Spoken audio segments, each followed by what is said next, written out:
the Auburn Blitz Podcast, your direct source for all Auburn all the time with Brett Pritchard, Faith Richardson, and Randy Lee.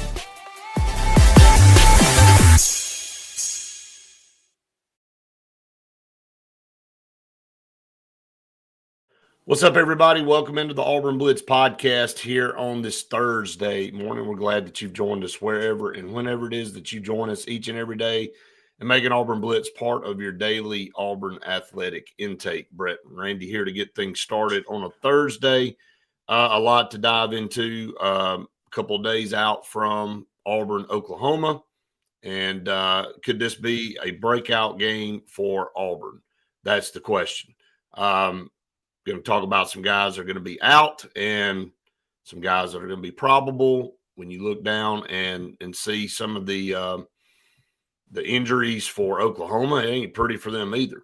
They got a boatload of offensive linemen that are either out or questionable. So we'll talk about that.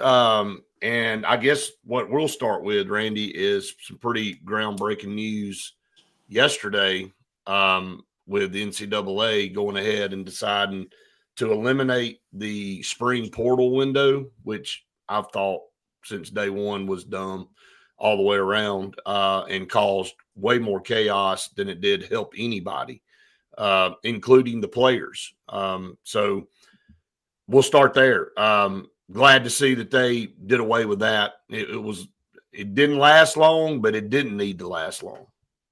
Well, you've been on this from day one. One of the key things that you have said over and over again that you would like to see changed, and so glad that it did. And I'm sure the outcry from the coaches was a key reason for this, Brett, because at a certain point in time, I mean, when are you going to coach? When are you going to build a program? When are you going to build a team? When you're having to fight and know which players you have on your roster a couple of different times throughout the year. I mean, it's got to be impossible to do, and it's not good for the coaches. It's not good for the teams, but it's also not good for the players.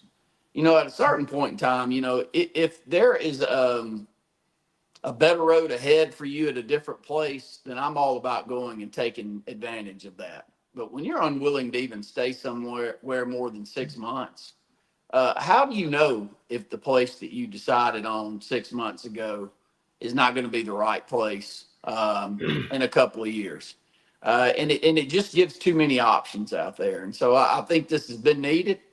Maybe it's showing us that the NCAA and others are going to make a few more decisions that at least clean some of this gray area up, Brett. And if that's the case, I think it'll help the whole product as a whole. You know, you and I have said it from day one. We have no problem with the players making the money that they're due.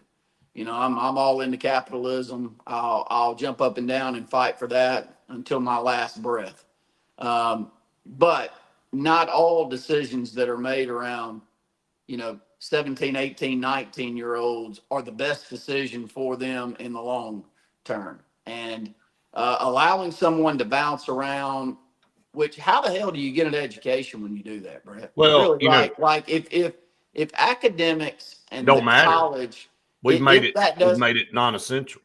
Well, and if that's the case, you know, that's saying something totally different than you and I and anybody grew up understanding about the NCAA and college athletics and the reasoning for getting that scholarship that pays for everything and taking advantage of your talent. You know, if we're going to completely back away from that, then I can't fight for that. And I know that we have, but a few of these decisions, Brett, and wins can at least try to put some stipulations around the way that this thing plays out in the years to come. Well, I'll you know, we're all passionate about this, and we've all said it tongue in cheek. We've all kidded about it, but literally, the culture in this country's changed, and the culture in this sport we love has changed. And you know, frankly, to be honest with you, it's so frustrating. It's ruined the sport. It has. We can say it hadn't, and we're going to get through it and all that. And I'm with you on the capitalism thing, but you know, I have fought with you and everybody else about there are levels and things you have to go through in life. You don't get everything handed to you as a kid. And some people may go, well, if they're capitalizing on their time. I hear all that. But you got to have some level of progression in life. If you're handed everything all at one time and you hadn't had to work for any of it. And what I mean by that is you giving kids coming out of high school who haven't played a snap of college football, you're giving them all this stuff. You're setting them up to, okay, when they get out of college, because we know a majority don't go on to play professional football, you're setting them up in a lot. And look, I've said this till I'm blue in the face, and I've talked to multiple coaches. And this isn't some old school viewpoint versus new modern era viewpoint. The fact of the matter is you're setting somebody up to live a lifestyle they can't sustain. And in the whole process of this, we have lost the importance of why you go to college. People can say, well, that degree ain't worth anything, and, it ain't worth the paper it's written on. But that's why you go to college. That's why those kids go play for those universities, is to represent that school. But we've turned it into professional sports, and there ain't any other way to spin it. And I know every kid doesn't get bukus of money. I know that. And I know there's several. Like, look, I'm not a Kirby Smart fan. I'm not. But I thought what Kirby Smart said at Media Days was spot on. He said, I don't know if we'll even have an opportunity to have walk-ons in the next few years. He said, we're trending to a part where we won't even have that opportunity for kids, and we won't have any more Kevin Green stories. We won't have any more Stetson Bennett stories in college football, where a guy was fifth string and was told he couldn't make it there. And, and to go somewhere else and go play at a smaller school. And then he decides not to do that and fight through it. And I know those are outlier instances, but the fact is that's what makes them good. Is that if you don't give that opportunity, you'll never know if you'll never have another one.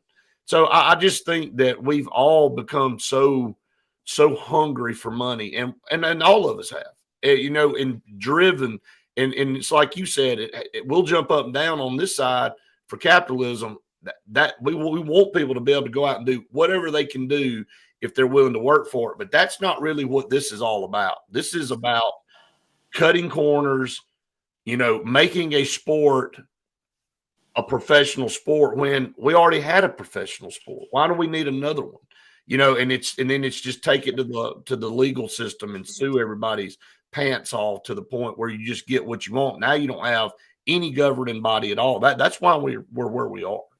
Well, I don't know where this goes, and I know that you and I could go on for 2 hours on this, but there's no sense in going down this path much longer. It at least is some kind of ground rules on how we're going to play this transfer deal. And I think that was a good place to start, Brett. It's really hard to figure out how you're going to pay the players, how it's not going to mesh in with Title IX, and we may potentially lose Olympic-style sports and some other things in college that I've been passionate about and hope that doesn't happen. I still don't think we've got any legislation in place that changes any of that. But the ability for a player to just bounce all over the place, 6, 7, 8 different spots within a 4 or 5 year period, hopefully this cleans that up a little bit and at least gives the players and the coaches the chance to be around one another long enough to get the most talent out of that player. And so I'm all about this new ruling, and I think that's a good move. Well, it goes back to also, again, going through a spring and things not working out the way you wanted it to work out. So you just go. And then the other side of that is the mooching and the poaching of players. I said it to y'all yesterday in a text. I'm like, they had college programs went away from their A-Day game because they were terrified that somebody would steal their players, some of their guys that were improving and getting better. And instead of going out there and being able to showcase what they've done to work in front of their home fans on an A-Day, which is supposed to be a fun day for fans, now these universities are going, and these coaches are going, I don't really want to do that anymore. I don't want to be on TV. I remember just several years ago, you were fighting for the primetime spot on ESPN to have your A-Day game on there because it was exposure for your school and it meant something, and now you're running away from it. That's how much that's how opposite direction we've gone in this thing, because coaches truly are scared that somebody is going to see maybe a second or third tier wide receiver, and they're going to pick the phone up and they're going to go, hey, man, you can be our number one. You don't have to play behind anybody. We need a number one wide receiver, and you can come play for us. And they can give him some money, and then he goes and leaves. And now it leaves a hole over here at this school, because maybe he wasn't the number one guy at that school, but he's going to come back, the coach now, and got to fill that void in the portal. Now he's got to go steal somebody else's receiver. Yeah, I mean, it's been a problem. It's been one that you've been speaking on for at least a full year, if not a couple of years. I just don't know why anybody thought that was a smart idea to begin with. Well, I don't. I think, though, whenever you open Pandora's box and you allow everything in, Brett, that at a certain point, everybody's looking for another opportunity to either make their roster better. And look, a lot of this stems around, yes, some of the bigger schools do this because they come and poach some of the best players from other great schools. I mean, look at Ohio State. No, right. Ohio State won a national championship last year with a safety that was their best defensive player that played for Alabama the year before, and then a running back that had been a couple of years, 1,000-yard rusher at Ole Miss. So, I mean, it's not like they were second or third tier. And went and got the quarterback from Kansas State. Yeah, so, that's that instance. And then you've got the Auburns of the world that are out there trying their best just to make their roster viable to go around the SEC and make yourself competitive. So, there's differing reasons that you have to go out there and do it. But at the end of the day, you got to be able to play the game. And I feel like this at least cleans some of that up and maybe puts a little bit more back on the coaches to develop, because it was getting a little bit away from the development, Brett. It was also, it was getting a little more of, okay, I may not develop this receiver to the extent that I want him to, but he's going to leave anyway, and I'm going to go out there and I'm going to get I'm going to find me an Eric Singleton type, not overly worry about whether Perry Thompson gets developed. I'm going to find me a KDS type, not overly worry about whether I get X receiver to the ceiling of where his talent lies, and that's not a good thing for coaches, and that's, I'm sure, not the reason that they got into this profession to begin with. And another caveat to that is that when you look at this portal window being eliminated, now you can't go get an Eric Singleton anymore.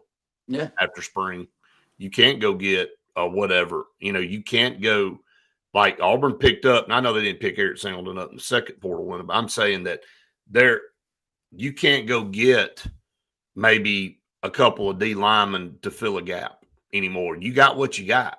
Yeah, that's the way you got to develop. But that's what college football was all about. That's the reason I'm saying that there's two sides to this. You can be in Ohio State where you're already really good, but you're trying to take it to the next level, so you go and poach the best players. Right. Or you can be where Auburn's been, which is 4 years of losing football, and you've got to go find Texas A&M's third-string defensive tackle just to have a warm body to throw in there. And we've been there. We've been there way too often. And so which means that Auburn, Hugh Freeze, and all the programs out there have got to do a much better job of developing the players that they have on the roster, which I think helps the programs overall. But you can't clean things up in a quick turn a lot. Maybe hopefully like Auburn does this year. It's going to be a lot more difficult to clean things up if you have a Brian Harsin type situation where he almost ruins the program. You can't clean it up and as quick as you could have if you can go out there in that spring transfer portal and pick up 15 guys. It's at least going to make you competitive. Right. Justin said, aren't UCLA and Virginia Tech's players free to transfer now? I think they are with the way the new rule is written. And again, boy, I went back and watched some of Deshaun Foster's press conference at media days when he was named. That's one of the most uncomfortable things I've ever watched. That guy just clearly was not up for that job at all. And I don't think I've ever seen a head coach have stage fright at media days. Like, he completely just blacked out and didn't know what to say. And the results, I don't know what you would think UCLA is a pretty prominent historical program, and they're like a bottom feeder now. And then Virginia Tech is so bad. And again, it just does not take long. I'm No. talking from personal experience, you and I, and everybody that's been following Auburn forever. I never thought we would ever see 4 consecutive losing seasons at Auburn University, and we have now. And we're 3-0 right now, but we haven't gotten to the meat of our schedule yet. I don't know what this looks like in 6 weeks. I don't know what this – I mean, we hope. That's why, this game against Oklahoma, really, you can't keep saying, if you're a program that's going to compete, you can't keep saying, well, we're just going to go out there and do what we can, and, we're not expected to win.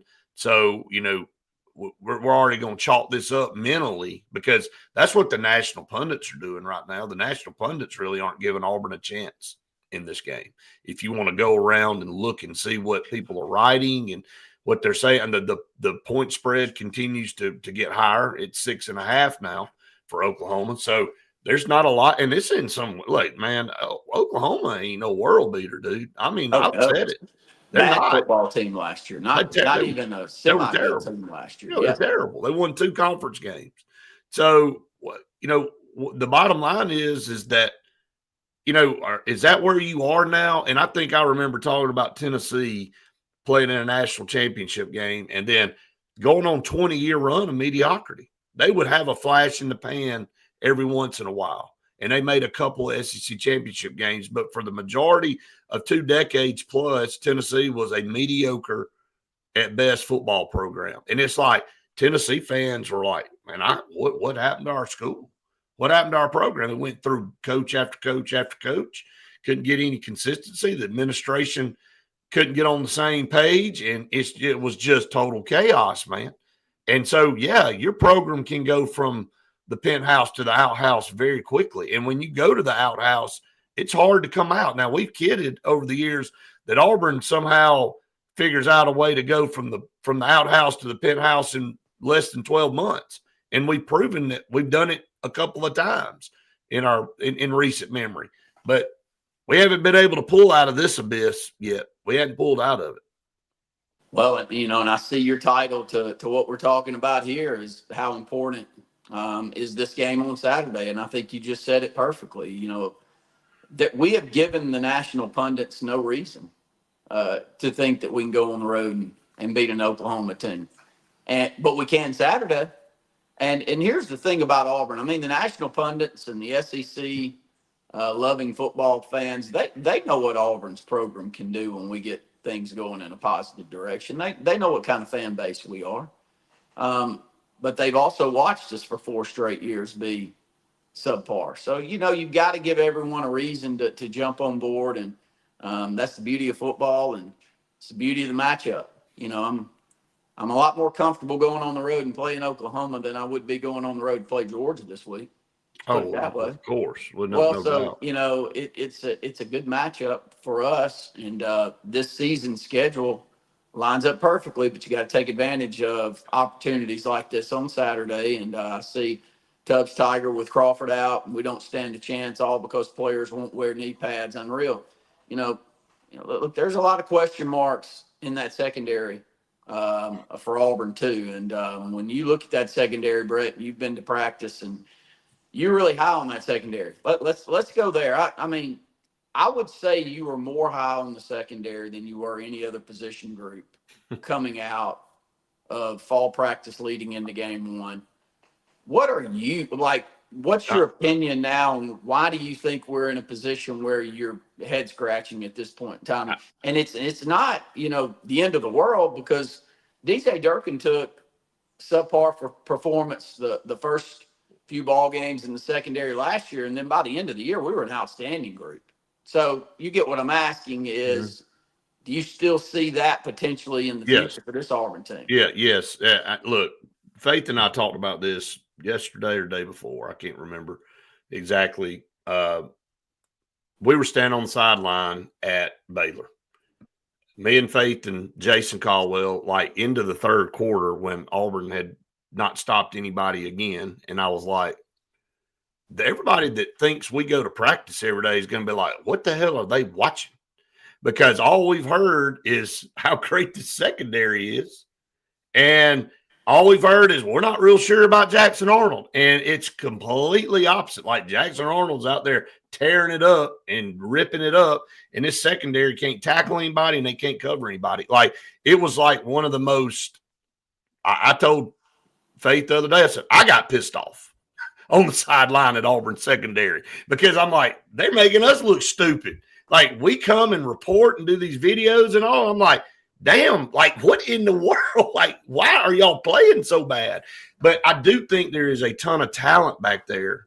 And I do think that DJ Durkin and this staff get it figured out. Now, Tubbs has got a point. These pants, I mean, since when did we start wearing biker shorts in football games? And I get it from the mobility, but you might as well just have some boxer briefs on, bro. I mean, running around out there. I mean, these things get shorter and shorter. But there's a reason. Again, we've seen a couple of guys on Auburn's team already this year miss time because they bang knees. I mean, you want to look good or do you want to play football? Like it starts in high school, Brett. Do what? It starts in high school. We've seen it all throughout this first part of the season in high school. Dead on. Yep, she's exactly right, Brett. We've been seeing it for years, but biker short. It's getting worse and worse. And I think the first game for us three, we had so many stops in the first quarter for both teams getting pulled off because their pants were too short. Again, I think they're doing it right. They're trying to say, look, we're trying to protect you, son. You know, you're going out here and you're exposing your legs in a sport where a guy's got a helmet on and he's diving into your legs. Okay. I mean, so you're right. I mean, there's some silly things out there that can hurt your team, but going back to the secondary, and Faith, step in and correct me if I'm off. I look out there at practice, Randy, and I see the potential to have one of the best secondaries we've had. I don't know why it hasn't translated. I don't know about the tackling part. We don't get to see at practice the real period. We get one period occasionally, and it's usually period 5 where they go hurry up and it's full contact and all that. Outside of that, we get to see it practice a lot of times, or the drills and whatever. But when they go live, I don't know how hard they're going. I don't know if they're blowing the whistle before somebody's putting somebody on the ground. You know, and Coach Freeze talks about that all the time about, hey, we gotta be as healthy. And all of these schools have to do that now. You're trying to manage your players. You don't want to go in and practice and beat the hell out of each other and then not have some guys ready for Saturday.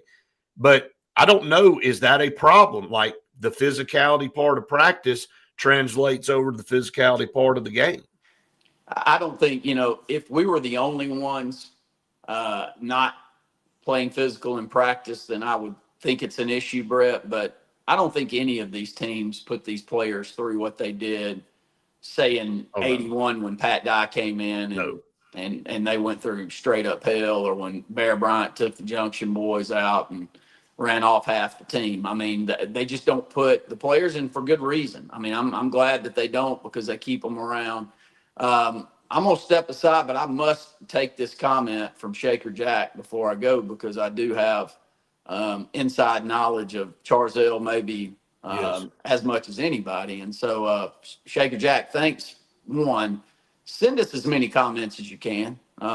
Brett, Faith, and myself, we love talking through, questions that you have or comments that you have more than opinions that we have. So, we appreciate these comments. And he's talking about Charzell Davis, who's our defensive end at Benjamin Russell. He is getting a ton of interest from Georgia. I'm not sure that he has a committable offer yet.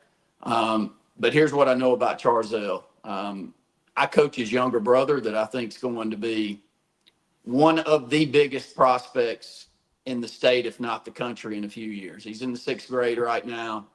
He's out of this world talent. His name's Legarian Varner.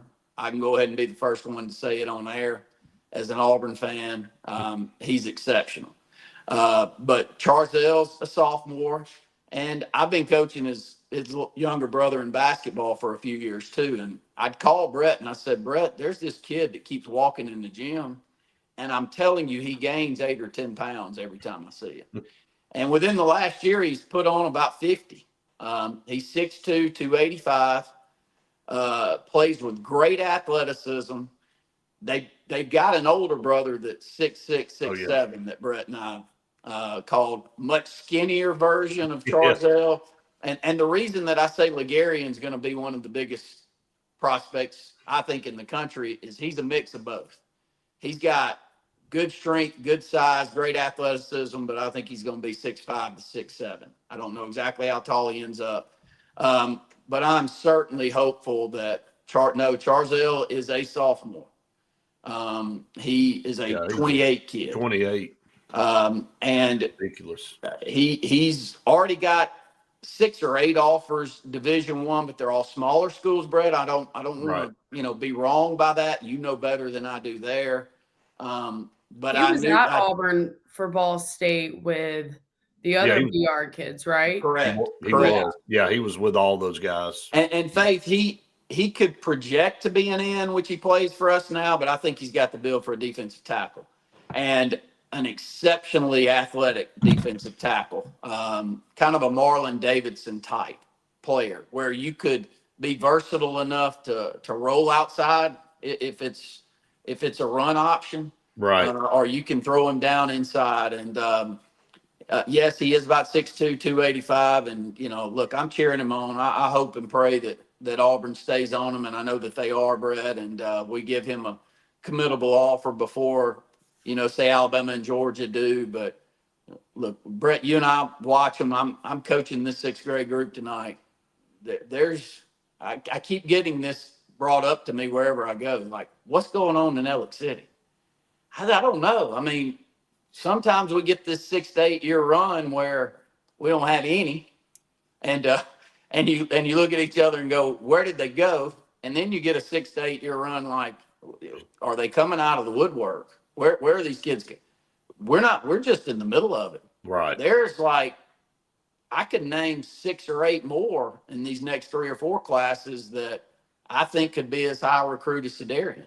That's how talented I think group of athletes are. And I think this run, you're about to see a run from Benjamin Russell. Like, again, we're biased obviously over here, but take the bias classes off. I think the next 4 to 5 years, including this year, starting now, you're going to see a pretty good run by this program, not just in what they put out kids wise, but the amount of wins and the opportunities to compete for championships. I just honestly believe that. So, but back to your question, Charzell deserves an Auburn offer, and I think it'll come, and I think it'll come before this year. And huge game this Friday. I know we're not on here talking Ben Russell, but we got Spain Park this Friday. A lot of eyeballs are going to be in Ellick City this Friday, Brett.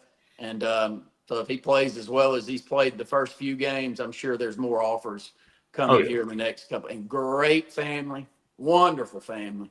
Mom, dad, everybody, I think the world of them. So if we can get him, it's going to be a coup. I'll put it that way. No doubt. Faith, glad to have you step up there and kind of keep Brett in line right now. I got a huge game on Saturday, and I know that y'all will be working exceptionally hard to give everybody. On Brett's birthday. No, on Brett's birthday, and he's not much older than me, but he's slightly older than me, and so take care of him, keep him happy, and I hope that he's a happy man on that Pepper Tree Steaks and Wine post-game show that y'all will be covering out there. So stay tuned in, plenty of content to come. Appreciate it, brother. Bye, Randy. Welcome in, Faith. Faith, before we get into what we want to talk about, I'm going to hand you the floor and let you talk about Sensagreen. Sensagreen, for air that's cool and clean, call on Sensagreen. For air that is cool and clean this fall during dollar days, call Sensagreen for major discounts on HVAC repairs and installs, plus insulation with Professor Greenbacks. Get HVAC smart at sensagreen.com through Thanksgiving with up to $100 off HVAC repairs, $500 off insulation work, and $1,500 off a new HVAC system. Cincy Green with Carrier, turn to the experts. How cool are these coupons? I think you need to become the official spokesperson for Cincy Green. I'm just going to throw that out there. Stop. Scout Program Management, a full construction management firm. Look, was with those guys yesterday. They were over in Alex City looking at the project at Benjamin Russell High School, the new school build there. And I'm telling you, these guys are the best at managing these big projects and making sure these construction companies and contractors do what they are supposed to do with your money out there. So if you're planning a massive project or about to think about, it's in the plans of one, you need to call Scout Program Management and get them involved, because they will make sure it's done correctly. And go check them out in Birmingham, Alabama. But they serve the Southeast. They're the best. Bunkers in downtown Auburn. While this is an away game this weekend, next week, make sure you go to Bunkers to watch the games. It's great atmosphere. They have a bunch of new seating. They just opened up the other side of Bunkers. So there's going to be a table and a spot for everybody to go and sit down at. And if you want to go and play on the golf simulator bays, they've got those too, but you got to get there early because they're limited. And they've got some great happy hour and great drink deals that you can partake in while watching the games. Yeah, absolutely. Love Bunkers. Great place. Always one of our favorites. Justin said, how important are these next 4 games for Auburn and specifically Hugh Freeze's tenure? This is where I want to start. Faith, I wanted to go back and see when the last time Auburn won a big game that mattered in a season. I have to go all the way back to 2019. I have to go back to the 2019 Auburn-Alabama game where Auburn won that game 48-45. And why was that an important game? Auburn wasn't obviously playing for a championship or anything, but Auburn did win 9 games that year.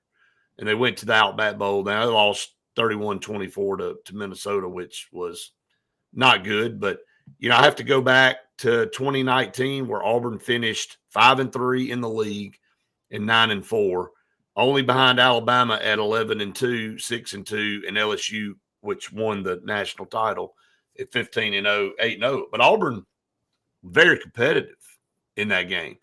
And yeah, Justin, I got a point on that. I'm going to get back to that.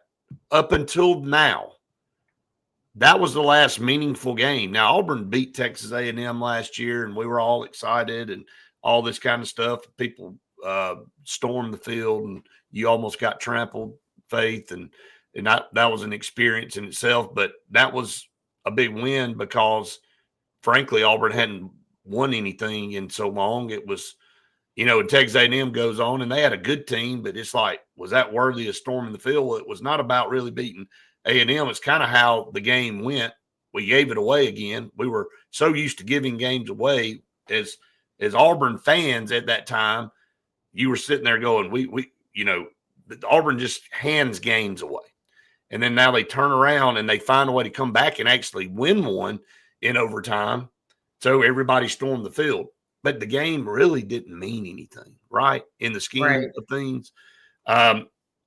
Kind of got some false hope that Auburn would go to Tuscaloosa and beat Alabama, and they didn't do it. So you end the season on kind of a sour note. You come in now to what Justin said. That Baylor game is a big win only if Auburn's able to move on through this season and do something. I will go back and say now that's the last big win, or maybe hopefully we're not saying it's the last big win, but you'll see that win spurred Auburn on to have a really, really good season. And you're going to look up and see that Baylor probably goes 10-2 or 11-1 in the season. I really think they can do that with this schedule, especially if they get past Arizona State this weekend, Fade. So that's my point. Can you believe it's been since 2019 that Auburn won a meaningful game? Yeah. It definitely, as a student, when you're there from 2021 to the 2024 seasons and you go to all the games and you watch and you're in the student section and everything, and it does change the atmosphere of Jordan-Hare and what it's like being a student there, cheering them on. Right. Because I wasn't there in 2019. I always say that maybe I had a curse when I was there at Auburn during my time as a student. But now this year, the difference is obviously with the coaching status and, being able to let Coach Freeze have his own recruiting year and what he inherited and everything. It was the building years of Auburn the last couple of years. And there has to be a more meaningful game, even taking out Baylor, but in this next 4-game stretch. Right. Which And Justin just said, like, what's the minimum Auburn can go in these next 4 games, Faith, to meet the goals for this year? 2-2, but you would want to see 3-1. Yes. Because Missouri is a good team this year, but Auburn should go out there and beat them. They should. I mean, you're at home, and again, I think how Auburn plays in those next 5 will be determined on how Auburn does in these next 3. Does that make sense? Nice. Thanks. That was I think my light just died. You went from a warm glow to a Okay, there we go. like a cool glow. So, but yeah, I think for the most part, here it is. I titled it this morning for a reason. Breakout game. Could this win for Auburn be what this program needs? And the answer is absolutely yes. 1,000% yes. You go out there, you beat a team on their home field that it's hard to win in. You brought that up. It's the 3rd winningest program since 2015 at home in the country, even though they've had a couple of rough years themselves in the last 3. Oklahoma is a very tradition-rich program, and they really basically, again, it's almost like Jordan-Hare-esque that you go to Norman, nobody expects to come out a winner. But if you got a program that's making strides, and again, this is not a world beat. I'm not ready to say Oklahoma's some world beater team yet. This is an opportunity to go out there and get one. You gave one to them last year. If you're Auburn, you gave it to them. So now can you go take one is the question. So, which leads me to the next thing I want to talk about, and I sent that over to you this morning, is the possibility of players on both sides being out for Oklahoma and Auburn. But when you look at Oklahoma, do they have any O-linemen left? I mean, this is almost like their receiver core from last year. They came to Auburn and didn't have any starting receivers. But they've got 3 offensive linemen that are out for sure. And I'll go over here and I'll look and see which ones. I pulled their depth chart up. And they've got 3 of the guys that are starters. I guess how do you say his name? Makula, and then Naua. I mean, can you go find more guys with bizarre last names in Ozetta? All are either on the probable or out. I mean, not the probable or doubtful or questionable list or completely out for the game. And I think Fasusi is on there too. Like, this whole offensive line's got the weirdest last names all the way around. But you've got all of those guys I just mentioned. You got Jake Taylor, Jacob Sexton, and Troy Everett that are definitely out. And then you got, like I said, Naui, Fauci, and Makula all on the questionable list, along with Isaiah Dent. And then they've got Marvin Jones Jr. on the defensive line that's questionable. They've got a lot of either questionable ones or outs for this game, Faith. Yeah, and that's going to take, just like we saw last year with their wide receivers being out, Auburn was able to use it to their advantage as long as they could. And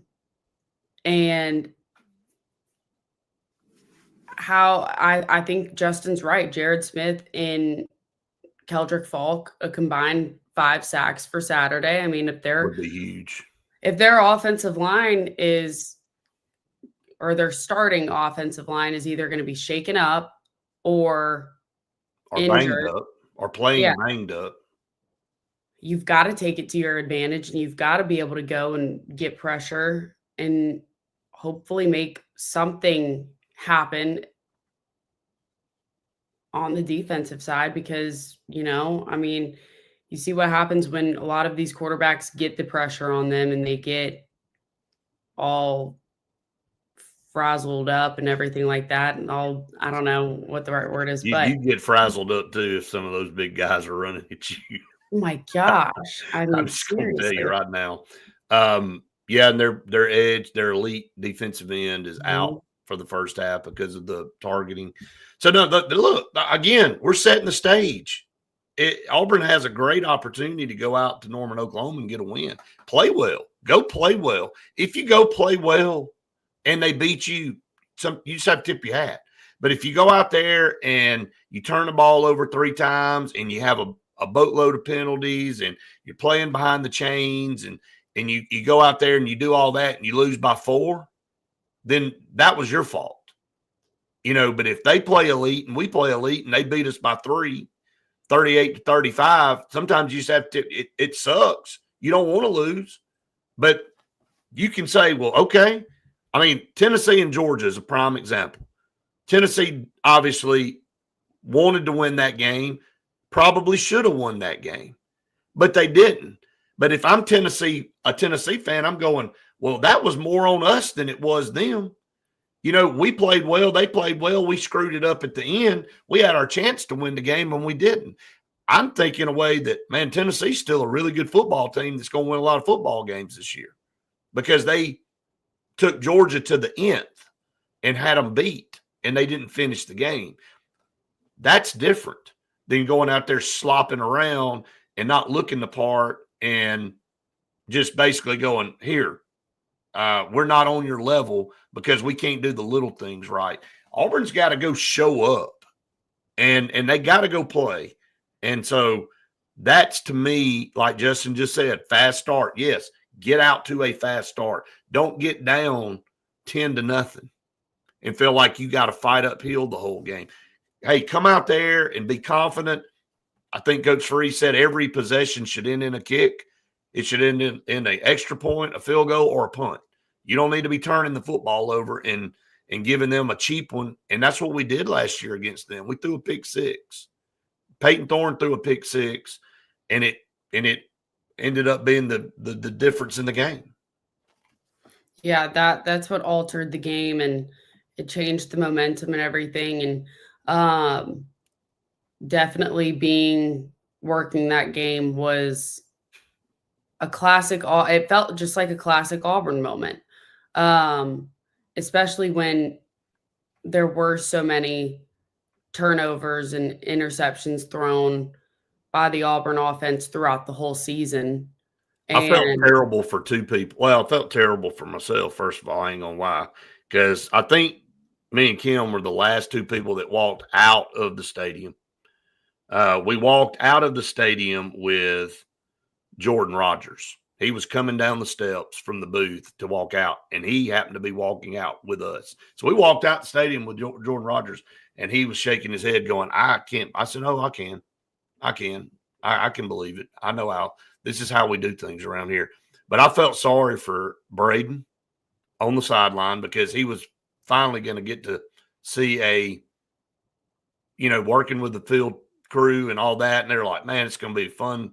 And then Auburn found a way to lose it. And I felt sorry for both of y'all because I knew both of y'all were down there. It was a great opportunity to beat Oklahoma for the first time in school history. It only played twice, so it's not like they've been running off some long list of games against us. But I was like, there was a great opportunity for both of y'all on the sideline to experience a huge win. And once again, the rug just got pulled out from under you. So, and then I just sat there and waited until everybody left the stadium. It is what it is in that sense. But again, Auburn with the injuries that Oklahoma has, just like last year, take it and use it to your advantage and find a way to start the game on your side. And you've got to come out at halftime not looking sluggish, not looking like sleepwalkers, just like Free said. Yeah, don't come out like you did in the second half of South Alabama for sure. Yeah. I'm not even going to read. Do not read his comment. No, I'm not. I'm not even going to read the comment because I'm not going to speak it into existence. So we'll just let that comment sit there, Justin. All right, Auburn, questionable. Champ Anthony, Eric Singleton, Rayshon Pleasant, Xavier Miller. I think all four can go. That's why they're questionable. Move to the probable list is Damari and Malcolm. I think you and I both feel like they're going to play in this game. What about out and doubtful, Faith? Out, you've got Darrell Robinson, obviously. That hasn't changed. That's doubtful. Morris Williams and Jay Crawford. Jared Smith maybe taking that Morris Williams position. 100% going to. Yeah. And he's been producing. Jay Crawford, he's somebody that you were really high on all preseason. And it's hard to, look, it's a good thing that Auburn has a lot of depth in the secondary, but it's hard to replace a Jay Crawford. Seriously, Brett, what do you think, though, about not seeing as much from him that maybe you thought you were going to see? To this point, yes. Again, I think the Baylor game was a little disappointing. Hard to really say anything about play against Ball State and South Alabama. Of course, he bangs a knee. So now that's where we are. So we don't have a lot of a sample size yet. But I'm going to ride with Jay Crawford because I know what kind of player he is. I think he's going to get better and better as the season goes on. I think he's a big-time player. And I think in big-time games, those guys show up. And, again, Baylor was first game of the year, wasn't the best for anybody in the secondary. But I think as the year goes on, he's going to show up and play big in these big games. And I'm at least hopeful that he's going to and doesn't take a step back. So, all right, a couple of more of our partners before we get out here on this Thursday. We cannot believe it's Thursday already. My gosh. 334-752-6162, Old Number One Customs. That's the number to call. Man, they are so close to being done here. And it seems longer. I know you and I were talking about this, Faith. It hasn't been as long as it's like when somebody invades your home, it just feels like they've been there for 4 months. They haven't. So they've been working, and when you do a complete remodel, take some time to do it right. And that's the thing. I can personally attest to the workers and how nice they are and what a great contractor Jake Bartall is. If you want somebody to come in and do it right and take care of your stuff and respect your space, you need to call Old Number One Customs. I'm speaking from personal experience here, guys. If you have a remodel or anything that you need done at your house or wherever it is, you need to call them, 334-752-6162. JFA Blue Plumbing, go ahead and get that Home Atlas water filter duo installed for just $15.99. It is so important to have filtered water throughout your whole entire house. It doesn't matter what faucet it's coming out of. The Home Atlas water filter duo will make sure that you've got filtered water. Call on them at 844-JFA-BLUE.